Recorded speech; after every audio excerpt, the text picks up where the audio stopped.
చాలా శుభదినం,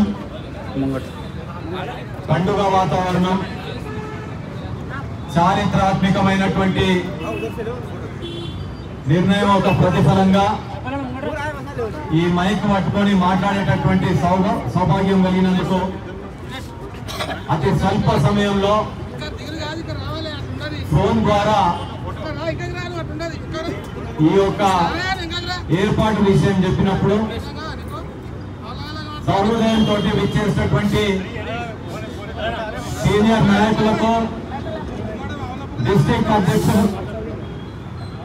నాయకులకు, డివిజన్ అధ్యక్షులకు, మహిళలకు, మైనారిటీ నాయకులకు, యువజన నాయకులకు,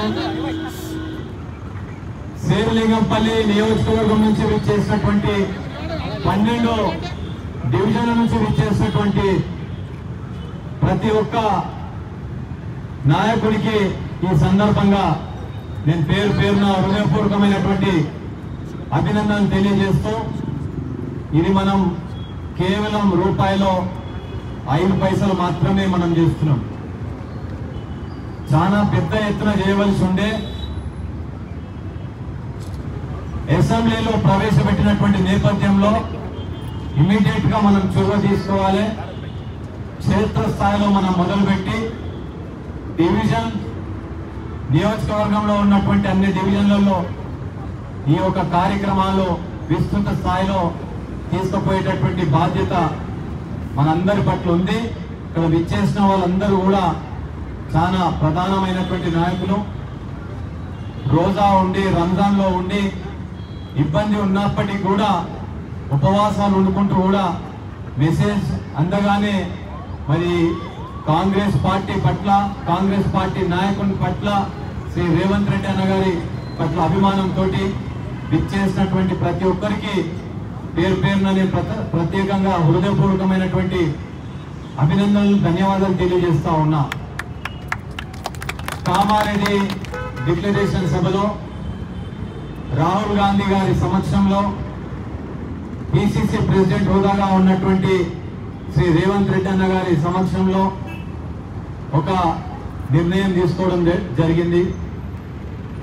కాంగ్రెస్ అధికారంలోకి వస్తే బీసీల పట్ల, ఎస్సీల పట్ల, ఎస్టీల పట్ల జరుగుతున్నటువంటి వివక్ష మేము అధికారంలోకి వచ్చిన తర్వాత వివక్ష లేకుండా కాంగ్రెస్ పార్టీ యొక్క ఫిలాసఫీ, కాంగ్రెస్ పార్టీ యొక్క విధానము, కాంగ్రెస్ పార్టీ ఒక policy, social justice Congress party యొక్క విధానం.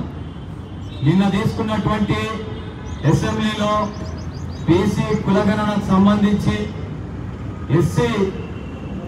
ఎస్సీ ఉపకులాల వర్గీకరణ, ఎస్సీ కేటగరైజేషన్ విషయంలో నాకంటే అనుభవజ్ఞులు, నాకంటే రాజకీయాల్లో అనుభవజ్ఞులు, నాకంటే వయసులో చిన్నవాళ్ళు, మహిళా వర్గం నుంచి కానీ, యువజన వర్గం నుంచి కానీ, మైనారిటీ వర్గం నుంచి కానీ, సీనియర్ నాయకత్వం నుంచి కూడా ఇక్కడ మాట్లాడిన వాళ్ళు చాలా స్పష్టంగా చక్కగా మాట్లాడడం జరిగింది. 75 ఏళ్ళు మించినటువంటి స్వతంత్ర భారతంలో అనేక సందర్భాల్లో కొంతమంది మాట్లాడేటందుకు కూడా వెనుక ముందు అయ్యింది. కొన్ని సందర్భాల్లో ధైర్యం చేసి సరే మాట్లాడదామని చెప్పి మాట్లాడి అధికారంలోకి వచ్చినటువంటి ప్రభుత్వాలు కూడా ఉన్నాయి. బీపీ సింగ్ గారు ప్రైమ్ మినిస్టర్ గా ఉన్నప్పుడు మండల్ కమిషన్ పేరు మీద అధికారంలోకి వచ్చి కేంద్రంలో వారికి అన్ని విధాలుగా మెజారిటీ ఉన్నప్పటికీ కూడా మళ్ళా యూటర్న్ తీసుకొని మరి గాలి కొద్దేసినటువంటి సందర్భాలు ఉన్నాయి. బీహార్లో ఒకసారి మాట్లాడడం జరిగింది, ఇంకోసారి ఇంకో రాష్ట్రంలో మాట్లాడడం జరిగింది, కానీ టేబుల్ మీద కూడా రాలే. ఇచ్చిన మాట కట్టుబడి ఉండి కాంగ్రెస్ సిద్ధాంతం, కాంగ్రెస్ ఫిలాసఫీ, కాంగ్రెస్ పాలసీ రాజ్యాంగంలో ఏదైతే సోషల్ జస్టిస్ సామాజిక న్యాయం ఉందో నేను చూస్తున్నప్పటి నుంచి 30-35 ఏళ్ల నుంచి ప్రతి పార్టీ కూడా ఎలక్షన్ లో మేనిఫెస్టోలో మేము సామాజిక న్యాయం చేస్తాం అని గొప్పలు చెప్పుకోవడం, మేనిఫెస్టోలో పొందుపరచడం, గాలి కొద్దేయడం ఈ గత 20 సంవత్సరాల నుంచి మనం కూడా చూస్తా ఉన్నాం. ఎందుకంటే ప్రత్యక్ష రాజకీయాల్లో 20 సంవత్సరాల నుంచి ఉన్నాం కాబట్టి వాళ్ళకి ఒక ఆయుధంగా మారింది తప్పితే ఎప్పుడు కూడా ఆచరణలో తీసుకపోయినటువంటి దాఖలాలే లేవు. ఇప్పుడే మైపాల్ యాదవ్ గారు చెప్పడం జరిగింది, ఈ తెలంగాణ రాష్ట్రం ఏర్పడిందంటే సోనియా గాంధీ వల్ల.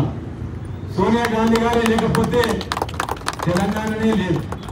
సరే, ఎవరో అనేక రకాలుగా నాయకత్వం వహించినప్పటికీ కేంద్రం నుంచి ఆమోదం కావాలి. ఆ రోజు కేంద్రంలో ఉన్నటువంటి పార్లమెంట్ నడుస్తున్నప్పుడు కూడా దాన్ని విఫలం చేయాలన్నటువంటి ఆలోచనతోటి పెప్పర్ ప్రేల్స్ చేసి ఆ సభను కూడా విఘాతం కల్పించాలి.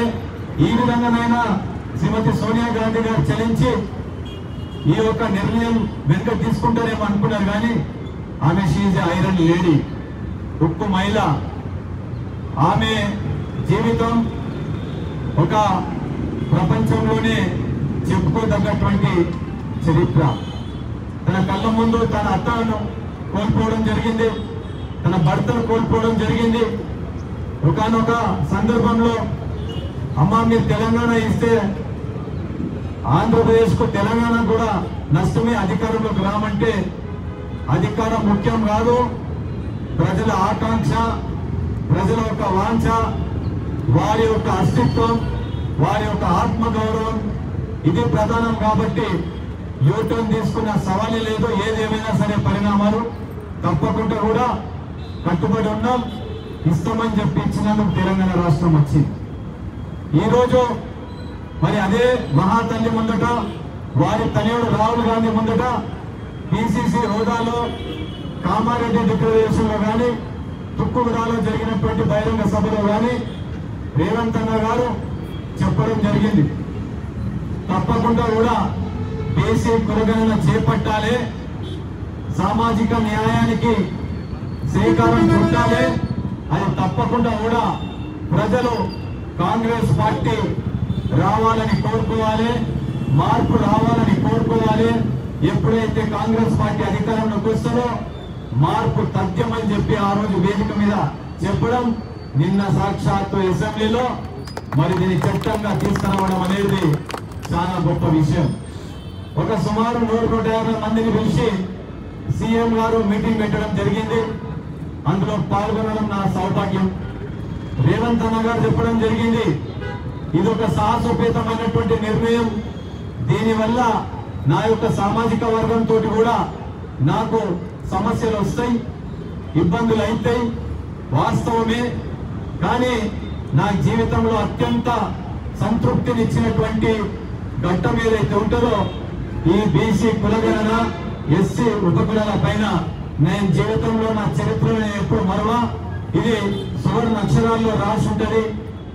ప్రజల అట్టడుగు బలహీన వర్గాలను ఉద్యోగ విషయంలో కానీ, విద్యా విషయంలో కానీ, ఉపాధి విషయంలో కానీ, రాజకీయం విషయంలో కానీ సామాజిక న్యాయాన్ని ఆచరణలో తీసుకొచ్చే ఆస్కారం దీనివల్ల ఉంటుంది. కాబట్టి నా వంతు ప్రయత్నం నేను చేస్తూ, నన్ను అనేక మంది అనేక పార్టీ వాళ్ళు సరే వేరే విధంగా చిత్రీకరించవచ్చు, అది సర్వసాధారణం, రాజకీయ ఈర్ష అనేది ఉంటుంది. కానీ నేను తీసుకున్నటువంటి నిర్ణయాన్ని అర్థం చేసుకోవాల్సినటువంటి బాధ్యత కాంగ్రెస్ పార్టీలో ప్రధానంగా ఉంటున్నటువంటి ప్రధానమైనటువంటి నాయకుల దృష్టికి తీసుకురావడం జరుగుతూ ఉంది. నేనొక్కని ఈ కింది స్థాయి వరకు వెళ్ళాలంటే కాదు, మీరు మీ క్షేత్ర స్థాయిలో ఈ యొక్క వాతావరణాన్ని కల్పించుకొని ఈ 75 ఏళ్ల చరిత్రలో ఎవరు ఎప్పుడు సాహసం చేయలేనటువంటి విధంగా ఈరోజు తెలంగాణ రాష్ట్ర ప్రభుత్వం తీసుకున్నటువంటి నిర్ణయం ప్రతిఫలంగా దేశానికే దిక్సూచిగా నిలవబోతా ఉంది తెలంగాణ.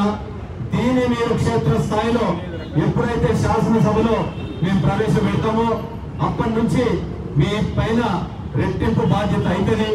మీరందరూ కూడా బాధ్యతాయుతంగా ప్రతి ఒక్క పరిధిలో మీరు కృషి చేసి దీనివల్ల చోటు చేసుకోవాల్సినటువంటి ఏమి లాభాలు ఉంటాయని చెప్పేసి ఇప్పుడే యాదగిరన్న గారు కానీ, మైపాలన్న గారు కానీ, వీరేశమన్న గారు కానీ, మోహన్ గౌడ్ గారు కానీ, అయాజ్ ఖాన్ గారు కానీ, రఘునందన్ అన్న గారు కానీ, పార్వతక్క గారు కానీ, మళ్ళా మహిళా సోదరులు చాలా మంది, ఇంకా అనేక మంది చక్కగా చెప్పడం జరిగింది. ప్రతి ఒక్కరికి ఒక ఆలోచన, అవగాహన ఉంది. ఈ ఆలోచన, ఈ అవగాహన మనకే పరిమితం కావద్దు. సురేష్ గౌడ్ గారు కూడా మాట్లాడినప్పుడు చెప్పడం జరిగింది. ప్రతి ఒక్కరు కూడా ఈ సభలో మాట్లాడాల్సి ఉండే సమయం తక్కువ ఉంది. రోజా టైం అవుతున్నది. రంజాన్ పర్వదిన సందర్భంగా వాళ్ళు నమాజ్కి వెళ్ళవలసి ఉంటుంది. పూర్తి స్థాయిలో అందరితో మాట్లాడనీయలేకపోయినాం. మంచి స్పీకర్లు ఉన్నారు. ఏదేమైనప్పటికీ ఇక్కడ తీసుకున్నటువంటి నిర్ణయాన్ని క్షేత్ర స్థాయిలో కిందికి తీసుకెళ్లే విధంగా తప్పకుండా కూడా ఒక కార్యాచరణ అనేది రూపొందించుకుందాం. ఎందుకంటే అల్టిమేట్ గా గతంలో జరిగినటువంటి వైఫల్యాలు పునరావృతం కాకుండా ఏ విధంగా అయితే మైపాల్ యాదవ్ గారు హెచ్చరించడం జరిగిందో, సంపూర్ణ తెలంగాణ ఇచ్చినప్పటికీ కూడా తెలంగాణలో కాంగ్రెస్ పార్టీ రాలేదు. దానికి కారణం ఏంటంటే అందరూ కూడా ఉదాసీనమైనటువంటి వైఖరి అవలంబించు. దానికి భిన్నంగా అందరూ కూడా గట్టిగా మరి దీన్ని ముందుకు తీసుకెళ్లే విధంగా ఒక సభను కూడా మనం ఏర్పాటు చేసుకుందాం. ఈ సభలో చర్చించుకొని ఏ మేరకు మనం దీన్ని విస్తృతంగా మరి అల్టిమేట్ గా ప్రజల దృష్టికి తీసుకెళ్లాలి. గడపకు తీసుకెళ్లి అవగాహన చేపించవలసినటువంటి అవసరం ఉంది. వాస్తవానికి కూడా మనం రూపాయి పనిచేస్తే 5% కూడా ప్రచారం లేదు.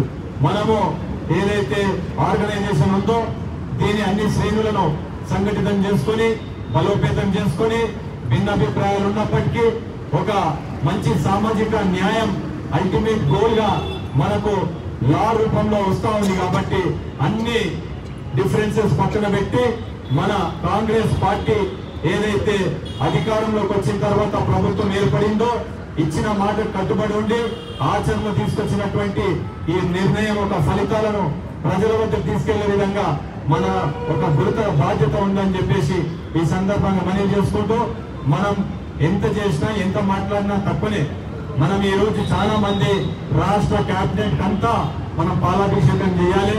ఎందుకంటే అందులో ఉన్నటువంటి ఎస్సీలు, బీసీలు, ఎస్టీలు, ఓసీలు కూడా ఎప్పుడు కూడా చరిత్రలో ఒక బీసీ వాళ్ళకు బలోపేతమయ్యే క్రమంలో, ఎస్సీ వాళ్ళకు బలోపేతమయ్యే క్రమంలో, ఎస్టీ వాళ్ళకు బలోపేతమయ్యే క్రమంలో ఏ విధంగా మన అగ్రనాయకులు ఒక ఓసీ ఉండి రేవంత్ రెడ్డి అన్న ఏ విధమైనటువంటి సాహసోపేత నిర్ణయం తీసుకున్నారో మన మధ్యలో కూడా ఓసీ నాయకులు రఘునందన్ రెడ్డి అన్న గారు మనకు ఇక్కడ మంచి కోఆర్డినేటర్ గా ఉంటూ మరి చాలా మంది ఓసీ నాయకులు సాంబశివరావు గారు కానీ, ఇలమంచి ఉదయ్ కుమార్ గారు కానీ, మహిళల నుంచి కానీ మరి ఎస్సీ, బీసీ, ఎస్టీల కాకుండా కూడా మనను కూడా ఈ కాంగ్రెస్ పార్టీ తీసుకున్నటువంటి నిర్ణయంలో సాంఘీభావం తెలిపే విధంగా వాళ్ళందరూ కూడా మన దగ్గర ఉండి మనల్ని ప్రోత్సహించే విధంగా కాంగ్రెస్ పార్టీకి అండగా ఉండే విధంగా చొరవ చూపించి వచ్చినటువంటి వాళ్ళందరికీ మాజీ కార్పొరేటర్ శ్రీ అశోక్ అన్నగారు మరి ఏమనకుండా వస్తేనే తప్పకుండా వస్తా అని చెప్పడం జరిగింది. అందరూ కూడా ఎవరు చెప్పినా సానుకూలంగా స్పందించారు. చాలా గొప్ప విషయం. చాలా భవిష్యత్తుకు కాంగ్రెస్ పార్టీ ఉజ్వలమైనటువంటి ఆస్కారం ఉంటది. ఎవరు నిరాశ నిస్పృహ గురి కావద్దు. అందరికీ సందర్భం రావాలి. భగవంతుని ఆశీర్వాదం ఉండాలి. అందరూ ఐక్యతతో పోవాలి. బీసీలకు, ఎస్సీలకు, ఎస్టీలకు చరిత్రలో ఎప్పుడు రానటువంటి సందర్భం వచ్చింది. వచ్చినప్పుడు మన మధ్యలో మనము విభేదాలు సృష్టించుకొని ఒక అహంకారి ధోరణి ప్రదర్శిస్తే మనం ఎవరం కూడా ఎదగలేము. మనం ఏదైతే మన కోసం వాళ్ళు త్యాగం చేసి మనకు అవకాశం కల్పించారో బూడిదలో పోసిన పన్నీర్ అవుతుంది. కాబట్టి మన దగ్గర అందరు మేధావులు ఉన్నారు, మంచి వ్యక్తిత్వం ఉన్నది, అన్ని విధాలుగా సంపన్నులు ఉన్నారు. జ్ఞానంలో కానీ, ఉపాధిలో కానీ, వ్యాపారంలో కానీ, సామాజిక రంగంలో కానీ అన్ని రకాలుగా మన బీసీలలో ఉన్నారు. కాబట్టి అందరినీ ఏకాకృతం చేద్దాం, ఒక ప్లాట్ఫామ్ తీసుకొద్దాం. ప్రభుత్వం ఏదైతే తీసుకున్న నిర్ణయాన్ని శేరిలింగంపల్లి నియోజకవర్గం రాష్ట్రంలోనే ఈ బీసీ పట్ల తీసుకున్నటువంటి నిర్ణయాన్ని అగ్రగామిగా ఉండాలని చెప్పేసి నా ఒక ఆకాంక్ష తెలియజేస్తూ ఇప్పుడే భరత్ గౌడ్ గారు కూడా అక్కడికి రావడం జరిగింది. అన్నితో భావించదు, ఎందుకంటే టైం అవుతుందన్న క్లోజ్ చేయాలని చెప్పి చెప్పడం జరిగింది. చంద్రశేఖర్ రెడ్డి కేఎస్ బేకర్స్ నుంచి, అశోక్ అన్న గుట్టల బేగంపేట నుంచి, భుజంగమన్న, కుమారన్న, యాదగిరి అన్న, చాలా మంది అన్ని డివిజన్ నుంచి రావడం జరిగింది. రాఘవరెడ్డి అన్న, సత్యారెడ్డి గారు, చాలా మంది అందరు రావడం జరిగింది. దీన్ని ఇంకా మనం ముందుకు తీసుకెళ్దాం, చక్కటి కార్యాచరణ రూపొందించుకొని మనం ముందుకు వెళ్దాం భవిష్యత్తులో. ఇప్పుడు మనం అందరం కూడా ఒక నలుగురు నిలబడి మనకు అందించినటువంటి ఈ యొక్క గొప్ప సహకారానికి మనం పాలాభిషేకం చేద్దామని చెప్పి ఈ సందర్భంగా మనవి చేసుకుంటూ, youth Congress forward president Rajan గారు కూడా ప్రతి సందర్భంలో యాక్టివ్ గా ఉంటారు. వాళ్ళు మాట్లాడే అవకాశం రాలే, చాలా మందికి రాలే, అన్నితో భావించొద్దని చెప్పి ఈ కార్యక్రమాన్ని ముందుకు తీసుకెళ్లవలసిందిగా మన కోఆర్డినేటర్ శ్రీ రఘునందన్ రెడ్డి గారికి బాధ్యతలపై చెప్తా ఉన్నాం.